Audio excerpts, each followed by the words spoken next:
현실을 보는 눈, 영원을 보는 눈이라는 제목으로 짧은 시간 함께 은혜를 나누겠습니다. 16세기 스코틀랜드의 종교 개혁가인 존 녹스가 서슬퍼런 가톨릭 여왕이었던 메리 여왕 앞에서도 조금도 기죽지 않고 담대하게 하나님의 말씀을 선포하곤 했습니다. 절대 권력을 가진 이 메리 여왕은 자신을 전혀 두려워하지 않는 존 녹스에게 분노하면서 이렇게 물었습니다. 너는 내가 두렵지도 않더냐? 라고 말이죠. 내 말 한마디면, 내 손짓 한 번이면 당장 너를 죽일 수도 있는데도 너는 내가 두렵지도 않더냐? 라고 분노에 가득 차서 물었습니다. 그때 이 존 녹스가 역사에 남을 유명한 답을 했습니다. 내가 왕비님 앞에서 떨지 않을 수 있는 유일한 이유는 지금까지 살아계신 하나님 면전에 서 있는 훈련만 받았기 때문입니다. 라고 이야기를 했어요. 하나님 면전에 서 있는 코람데오 정신이 이 존 녹스의 마음을 사로잡고 있었습니다. 그랬더니 그 어떠한 권력도 서슬퍼런 협박과 위협도 칼날도 존 녹스는 두렵지 않을 수 있었던 거예요. 훗날 메리 여왕은 이렇게 고백을 했습니다. 나는 스코틀랜드의 모든 군대보다 존 녹스 한 사람의 기도와 담대함이 더 두렵다라고 이 메리 여왕이 고백을 했습니다. 여러분, 오늘 우리가 살펴보는 이 본문은요, 같은 사건을 바라보는데 한 사람은 메리 여왕과 같은 접근을 하고 한쪽 부류는 전혀 다른 접근을 하고 있는 걸 우리가 볼 수 있습니다. 한쪽은 대제사장과 사두개인입니다. 다른 한쪽은 하나님을 배경으로 삼고 담대하게 나아가는 사도들입니다.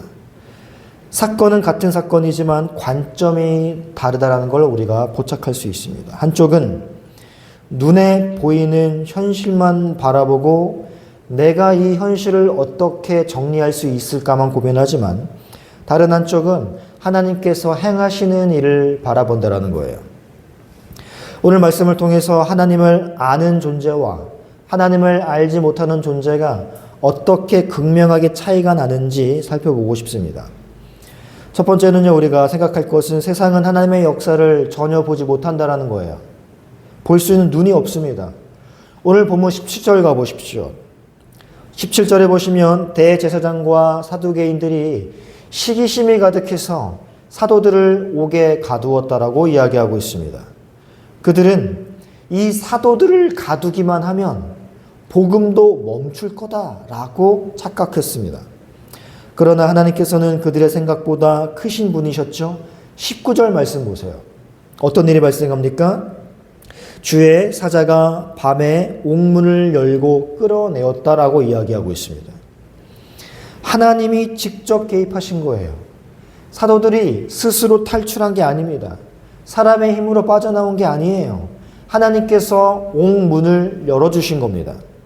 그런데 여러분, 대제사장들과 공회원들은 이 사실을 전혀 알지 못하고 있었습니다. 그들은 다음날 사도들을 데려오라고 명령합니다. 그런데 감옥은 그대로인데, 지키는 사람도 그대로인데, 옥문이 잠긴 것도 그대로인데 사람만 없는 거예요. 문도 잠겨 있고 간수도 지키고 있는데 죄수들만 사라진 겁니다. 상식적으로 생각해도 이건 이상한 일이에요. 귀신이 고칼 노릇입니다. 그렇다면 당연히 이들은 어떠한 생각을 해야 마땅하겠습니까? 어떻게 이런 일이 발생할 수 있을까? 어떻게 이런 일이 가능한가를 물어봐야 돼요. 그런데 그들은 이런 질문을 하지 않아요. 그들은 뭐라고 이야기하냐면 24절에 보세요. 이 일이 어찌 될까? 이게 무슨 말일까요? 우리의 계획이 어찌 될까에 고민이 생긴 겁니다. 자신들의 계획에 차질이 생긴 것만 안중에 있어요. 하나님의 역사에는 관심이 없습니다. 이 사건이 자신들에게 어떤 문제를 가지고 올지에만 관심이 있습니다. 그들의 관심은 진리가 아니에요. 하나님의 뜻이 아닙니다. 오직 자신들의 권력과 지위를 지키는 거예요. 한마디로 정치적 꼰대입니다. 자기가 한 말을 이들이 또 어기면 어떡하지? 그래서 우리가 우려했던 예수가 전파되고 복음이 전파되면 어떡하지? 우리가 분명히 예수의 이름으로 말하지 말라고 그랬는데 그들이 또 전파하면 어떡하지? 여기에만 관심이 있는 겁니다. 사랑하는 성도 여러분, 사람은 자신이 관심 있는 것만 보게 되어 있습니다. 하나님께 관심이 없는 사람은 하나님의 역사가 눈앞에 일어나도 보지 못하는 거예요. 하지만 성도는 달라요. 성도는 사건만 바라보고 이 사건을 통하여 내 현실적인 이익과 불이익을 따지는 사람이 아니라 이 사건 속에서 일하시는 그 전능하신 하나님의 손길을 바라볼 수 있는 눈이 있는 사람, 그게 성도입니다. 두 번째 우리가 살펴볼 것은요, 세상은 순종의 이유를 이해하지 못합니다. 순종의 이유를 이해하지 못해요. 하나님의 사자가 사도들을 풀어준 후에 한 가지 명령을 내립니다. 20절 함께 읽어보겠습니다. 20절 시작. 가서 성전에 서서 이 생명의 말씀을 다 백성에게 말하라며. 여러분, 지금 옥에 갇혔고 생명의 위협을 받은 사도들이 기적적으로 풀려났으면 상식적으로 이 사도들은 어떻게 해야 마땅합니까? 숨어야지요. 그게 인간적인 생각입니다. 감옥에서 기적적으로 나왔으니 당분간 몸을 피하는 게 맞아요. 이 로마의 감옥에 갇혀있는 사람들은 옆방에서 어떤 사람이 죽어나가는 소리, 고문당하는 소리 다 듣고 잠도 못 이룹니다. 그러니 감옥에서 풀려났으면 피하는 게 맞습니다. 그런데 사도들은 새벽이 되자마자 다시 성전으로 갑니다. 또다시 복음을 전합니다. 왜 그랬을까요? 방금 읽은 20절 말씀에 하나님이 그리하라 명하셨기 때문입니다. 순종하는 거예요. 자신들의 신체적 안위 이런 거에는 관심이 없습니다.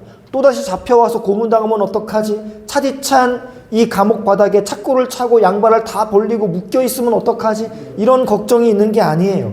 하나님이 전하라 하셨으니 전하는 겁니다. 이게 성도의 모습인 거예요. 사도들은요, 자신의 신변의 안전보다 하나님의 명령이 더 중요했기 때문입니다.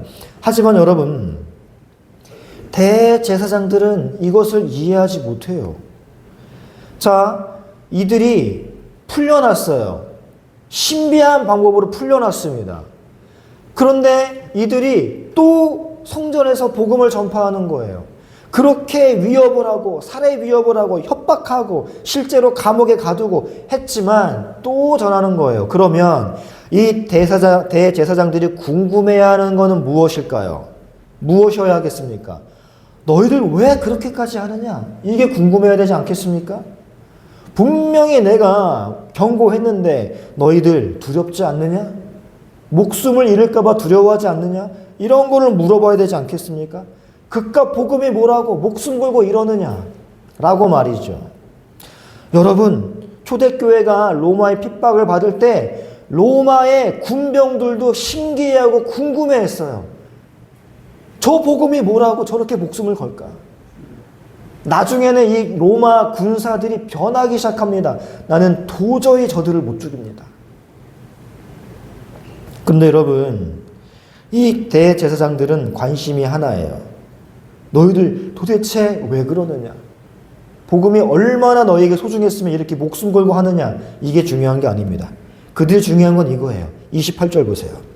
우리가 이 이름으로 분명 가르치지 말라고 했을 텐데 건방지게 또 이러네, 이거예요. 여러분, 그들은 복음의 내용에 관심이 없습니다. 사도들이 왜 그토록 목숨 걸고 담대하게 이 복음을 전하는지에도 관심이 없어요. 문제는 뭐냐면 왜 내 말 안 들어, 이거예요. 분명히 내가 그자의 이름으로 말도 하지 말라고 했는데 너희들이 감히, 이겁니다. 여러분, 세상은요, 성도의 순종을 이해하지 못합니다. 세상은 우리가 왜 주일에 이렇게 모여서 예배하는지 이해하지 못합니다. 왜 시간을 들여서 돈도 못 받는데 봉사하는지 이해하지 못합니다. 왜 손해를 보면서 정직하게 살아가는지, 왜 이웃이 나에게 불합리한데도 불구하고 나는 그걸 참아주는지 세상은 이해하지 못합니다. 왜 어려움 가운데서도 믿음을 지키는지 이해할 수 없어요. 이게 세상이에요. 왜냐하면 세상은요, 보지 못하기 때문입니다. 우리가 바라보는 그것을 세상은 보지 못하기 때문이에요. 사도들이 바라봤던 그것을 대제사장들은 보지 못했기 때문입니다. 그들이 알지 못하는 분은 우리가 알고 있기에 우리는 순종할 수 있는 힘이 생기는 거예요. 셋째로 기억할 것은 여러분, 하나님의 백성은 사람보다 하나님께 순종하는 자예요. 사람보다 하나님께 순종하는 자입니다. 대제사장들의 질문에 베드로가 담대하게 29절에서 이렇게 이야기하죠. 사람보다 하나님께 순종하는 것이 마땅하니라. 여러분, 이 말씀은 초대교회의 신앙 고백과 같습니다. 여러분, 사도들은 그냥 무모한 사람들이 아니에요. 반항적인 사람들도 아닙니다. 사도들은요, 하나님께서 살아계심을 아는 사람들이에요. 예수 그리스도께서 부활하셨음을 확신하는 사람들입니다. 성령께서 역사하심을 경험한 사람들입니다. 그래서 그들은 사람의 명령보다 역사를 주관하시고 우리를 보호하시고 지금 나와 함께 하시는 그 하나님의 명령이 더 중요했던 거예요. 하나님이 계신가 안 계신가, 부활이 확실한 거야 아니야, 긴가 민가 하는 사람은 이러한 서슬퍼런 협박 속에 두려워 쫄겠죠. 예, 전하지 않을게요. 목숨만 살려주십시오. 이럴 것입니다. 하지만 천국을 확실히 믿는 사람, 나의 영혼과 육체의 부활도 있을 거라는 것을 확실히 아는 사람, 하나님이 지금도 전능하신 오른팔로 내 삶을 붙들고 계시고 역사를 주관하신다는 걸 확실히 아는 사람, 그러한 사람은 두려울 수가 없는 거예요. 여러분, 생각해 보십시오. 만약 하나님이 안 계신다면 사도들의 행동은 그야말로 객기에 불과합니다. 그러나 하나님이 살아 계신다면 그야말로 가장 지혜로운 행동이 되는 거예요. 결국 여러분, 신앙은 무엇을 더 크게 바라보느냐 이겁니다. 눈앞의 현실을 바라보느냐 아니면 영원하신 하나님을 바라보느냐. 신앙의 유무는 여기에서 갈리는 거예요. 사도들은요, 하나님을 바라보는 눈을 가진 사람들입니다. 그래서 감옥도 두려워하지 않았고 감옥에 갇혔을 때도 신세한탄하지 않았습니다. 나중에는 오히려 찬양하고 감사했어요. 그 어떠한 위협도 두려워하지 않습니다. 사랑하는 성도 여러분, 오늘날 교회도 마찬가지예요. 여러분, 교회는요, 세상이 좋아하는 걸 따라가는 공동체가 아니에요. 교회는 하나님의 뜻을 따라가는 공동체입니다. 세상이 성공과 번영을 말할 때 교회는 거룩을 말해야 돼요. 세상이 편안함을 말할 때 교회는 순종을 말해야 됩니다. 세상이 다다익선을 말할 때 교회는 순결을 말해야 돼요. 세상이 현재만 볼 때 교회는 영원을 바라봐야 됩니다. 그래서 세상과 맞닥뜨리면 삐그덕될 수밖에 없는 거예요. 마지막으로 우리가 기억할 것은요, 교회는요, 무대 뒤를 알고 있는 공동체라는 겁니다.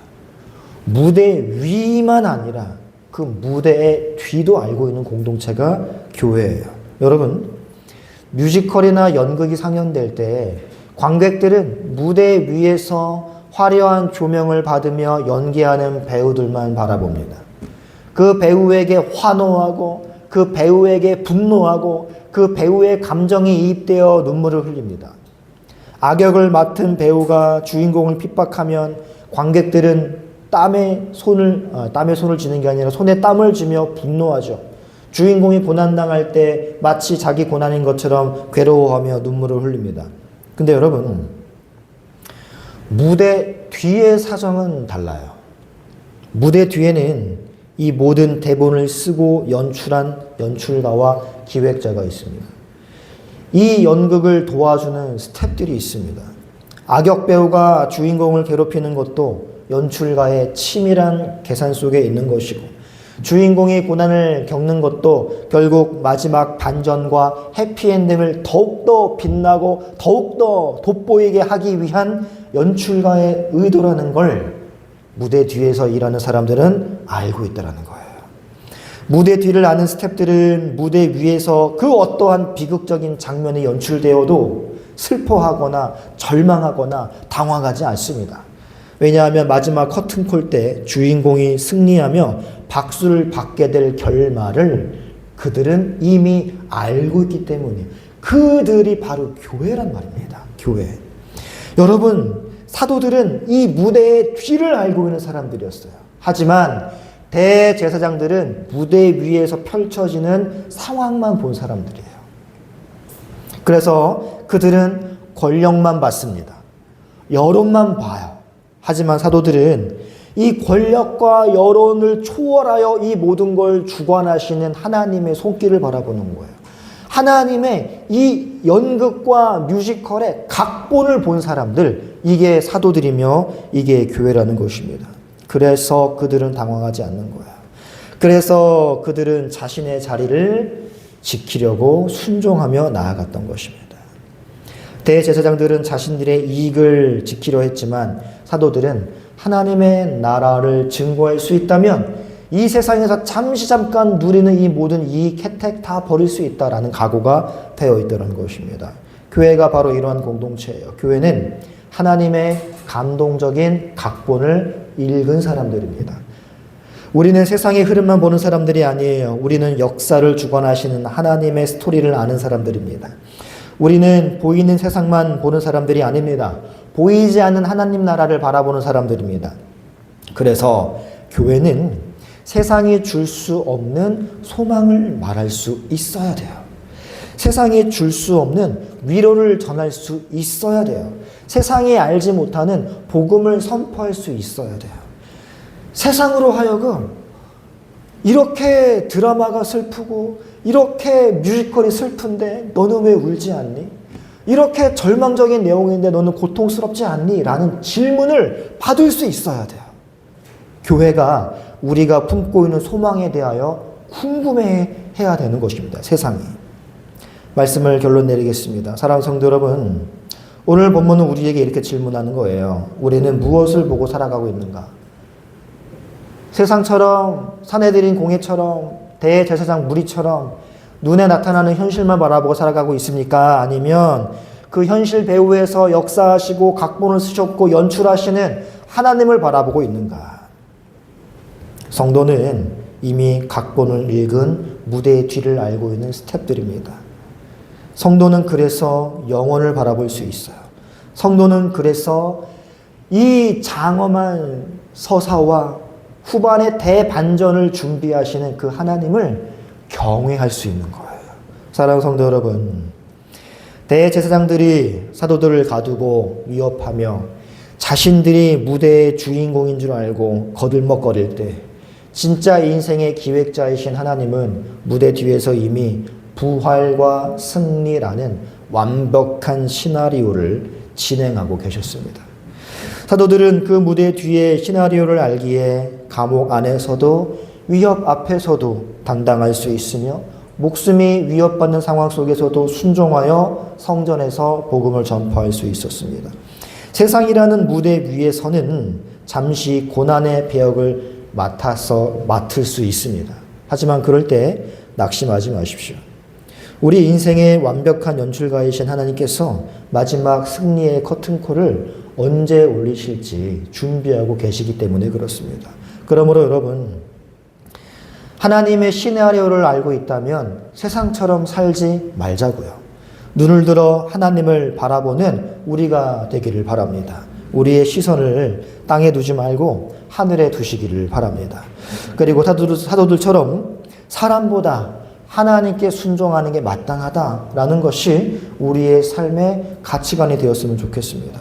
비록 세상이 이해하지 못할지라도 하나님은 아세요.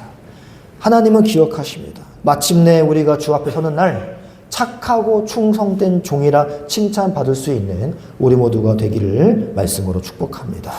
우리 찬양하고 함께 기도하겠습니다.